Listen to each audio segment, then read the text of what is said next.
Hi friends आज के आबारो चले एसेছি नतून आरो एकटी भिडियो निये। এই ভিডিওটা বেশ কিছুদিন আগের, বেশ কিছুদিন বলতে মহালয়ের ভিডিও। তোমাদেরকে জানাই শুভ মহালয়া। তো আমার অনেকটাই দেরি হয়ে গেছে। তো আজকে হচ্ছে আমার ননদের ছেলের জন্মদিন। মহালয়ের দিনই পড়েছে, অন্যান্য বার দুর্গাপুজোর মধ্যেই পড়ে। তো জন্মদিনটা কখন কিভাবে পড়বে এটা বলা মুশকিল। তো জন্মদিনের কিছু মুহূর্ত তোমাদের সাথে শেয়ার করেছি, ননদের বাড়িতে গেছিলাম। তো সেই ভিডিওটাই শেয়ার করছি। তো চলো কেমন লাগে অবশ্যই কমেন্ট করে জানিও, আর বেশি বেশি করে শেয়ার করে দিও। আমার পাশে থেকেও, নতুন যারা তারা চ্যানেলটিকে সাবস্ক্রাইব করো, যারা আজকে প্রথম ভিডিওটা দেখছো তারা অবশ্যই আমার পাশে থেকেও লাইক করো, কমেন্ট করো আর ফলো করে আমার পাশে থেকো, ঠিক আছে। তো চলো ননদের বাড়িতে এসে দেখো রান্না বান্না করতে শুরু করে দিয়েছি। কি কি রান্না করলাম না করলাম সমস্তটাই শেয়ার করছি, আর কি কি আনন্দ ফুর্তি করলাম সবই এই ভিডিওর মাধ্যমে আছে।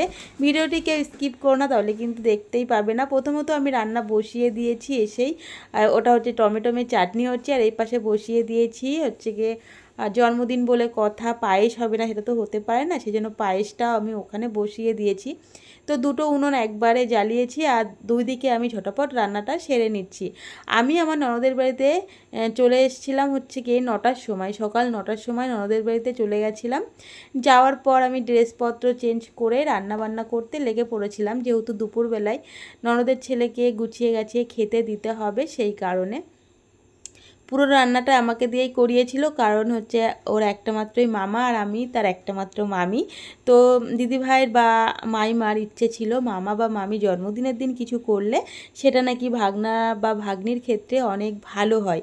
তো সেই মতোই আমি সকাল সকাল গেছিলাম, আর পুরো রান্নাটা আমিই করেছি। তো ওই যে মাছের ঝোলটা হয়ে গেছে, কালারটা বেশ টক টক করছে, তাই না? হ্যাঁ, খেতে ভালোও হয়েছিল, সবাই বলেছে। আর পায়েসটাও আমার এদিকে হয়ে গেছে, এর মধ্যে কাজু কিশমিশ দিয়েছি। যাই হোক, আমি আমার মতন করে পায়েসটা রান্না করেছি।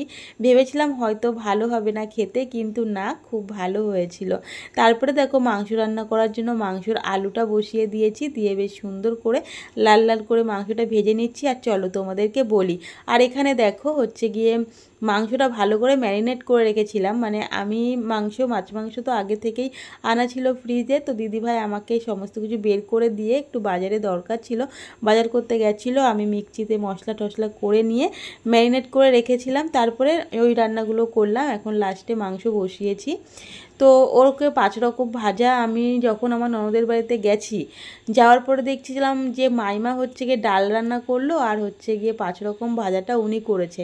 এই দুটো রান্না আমি করিনি, আর বাদবাকি রান্নাটা আমি করেছি। বাদবাকি বলতে এই তো মাছের ঝোল আর হচ্ছে পায়েস, চাটনি, মাংস, এমন বেশি কিছু রান্না করিনি, ঠিক আছে। এদিকে দেখতেই পাচ্ছ আমার মাংসের ঝোলটাও কমপ্লিট হয়ে গেছে। তো আলুটা বেশ সুন্দর করে দেখলাম বেশ গলে গেছে।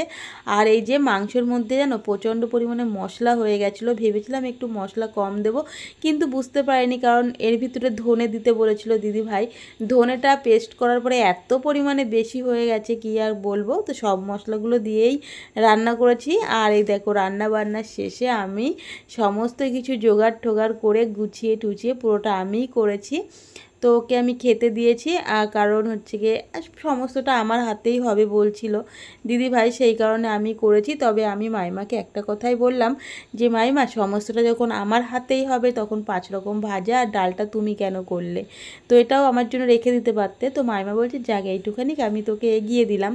তো যাই হোক, এই যে আমার সেই সাথে সাথে দেখো আমার সোনাকে ওরকম সুন্দর করে ওর পিসিমণি দিয়েছে ওর সোনাকে, আর আমি তো শুভ্রকে দিয়েছি। শুভ্র দেখো খেতে বসে মানে খেতে পারছে না, বলছে আর কত ভিডিও করবে, কত ফটো তুলবে।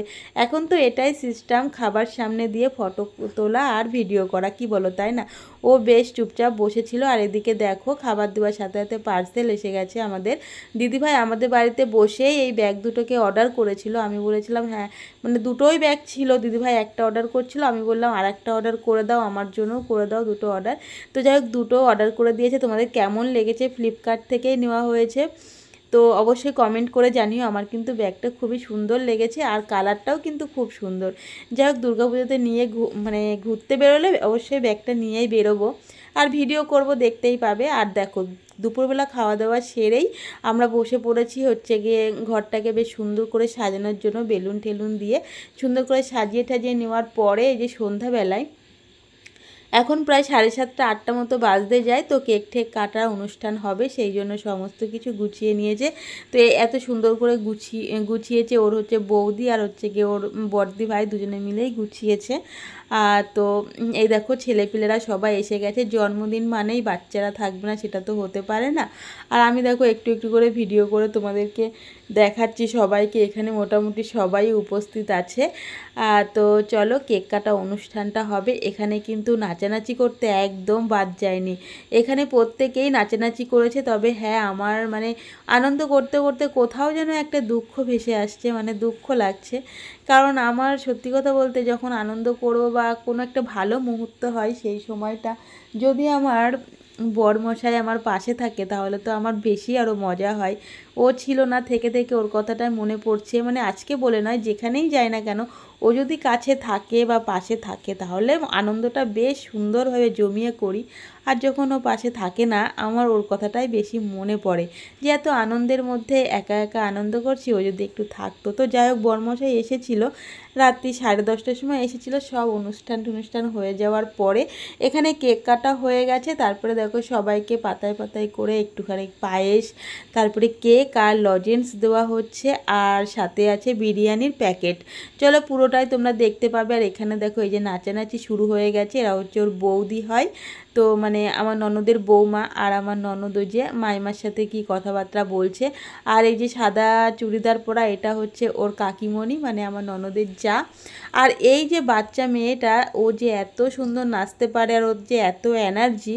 যখন থেকে এখানে গান বাজছিল, একটা বক্স মানে হোম থিয়েটার চালানো হয়েছিল, তখন থেকেই ওই বাচ্চা মেয়েটা নেচে যাচ্ছে, তো নেচেই চলেছে। আমি ওকে বলছি তোর এত এনার্জি আসে কোথা থেকে। তো যাই হোক, মোটামুটি সবাই নেচে। দেখো যে যেমন পারছে সে তেমনভাবেই নাচছে। ভিডিওটা কেমন লাগলো কমেন্ট করতে কিন্তু ভুলো না, ঠিক আছে। তো এই অনুষ্ঠানে কিন্তু ভীষণই সবাই খুবই মজা করেছে। অনুষ্ঠান ছোট হোক আর বড় হোক, মজা করা নিয়েই কথা, কি বলো, তাই না? সবার ভাগ্যে জোটে না বড় বড় অনুষ্ঠান করা। এখন প্রায় ওই মোটামুটি 9টা থেকে 9:30 বাজে। সবাই দেখো বেশ নাচানাচিতে ব্যস্ত হয়ে পড়েছে। আর আমি তো কন্টেন্ট ক্রিয়েটার, আমি তো কন্টেন্ট পেলে সেটাকে ক্যাপচার করবই, তাই না? তো সেটাই আমি করছি। দেখতেই পাচ্ছ যে যেমন পারছে সুন্দর করে নাচছে। এদিকে সবাইকে মোটামুটি বিরিয়ানির প্যাকেট হাতে দিল, সবাই বাড়িতে চলে গেল। আর এখন হচ্ছে কি আমরা খেতে বসে গেছি। আর আমার বরমশাই এসে গেছে। বরমশাই না আসলে তো আমি খেতে বসতামই না। দেখো বিরিয়ানিটা এত সুন্দর টেস্ট হয়েছিল, কি বলবো। একটা ডিম আছে, বড় একটা আলু আছে, তারপরে শসা আছে, পেঁয়াজ আছে, আর আছে 1 পিস মাংস। আমার এখানে 2 পিস দেখতে পাচ্ছ। লেগ পিসটা আমার সোনার অলরেডি ঘুম পেয়ে গেছে। ও পুরো মাংসটা আমাকে তুলে দিয়ে সামান্য পরিমাণে ও বিরিয়ানি খেয়ে গিয়ে শুয়ে পড়েছে। আর এখন আমি খাচ্ছি আর ভিডিও করছি। অবশ্যই তোমরা কিন্তু জানাবে আমার এই ভিডিওটা কেমন লাগলো, কমেন্ট করতে ভুলো না। ফেসবুক পেজ থেকে যারা দেখছো, পেজটিকে অবশ্যই ফলো করে পাশে থেকো। আর যারা ইউটিউব থেকে দেখছো, ইউটিউব চ্যানেলটিকে অবশ্যই সাবস্ক্রাইব করে আমার পাশে থেকো। চলো আজকে এতটুকুই, টাটা বাই। পরে আবার দেখা হচ্ছে।